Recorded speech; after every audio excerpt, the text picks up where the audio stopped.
Most people never fail because they lack talent. They fail because they stop believing in themselves too early. And once the mind says it's over, the body follows. Dreams die quietly like that, not from lack of ability, but from lack of belief. Stay until the end, because this message could completely change how you see yourself during hard times.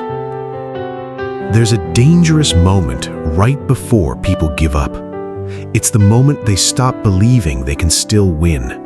Because once belief disappears, effort disappears with it. The energy changes, the discipline fades, and slowly, people begin surrendering to a life they never truly wanted. But the strongest people understand something different. Belief is not fantasy. Belief is fuel. It's the decision to keep moving even when results haven't appeared yet.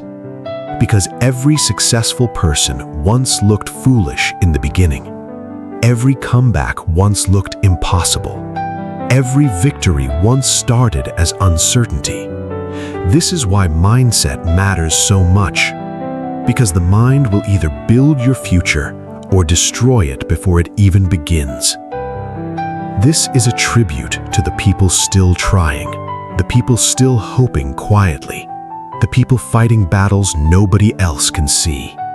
You are stronger than the voice telling you to quit. And the moment you choose to believe again, you change the direction of your entire life. Because winning doesn't start when life becomes easy. Winning starts the moment you refuse to stop believing in yourself. If you're still fighting for your future, type, "I still believe." What's one moment in your life where believing in yourself changed everything? Share your story in the comments because your story might be featured in our next video to inspire someone ready to give up. Subscribe to Feed Your Soul, where broken confidence becomes unstoppable strength.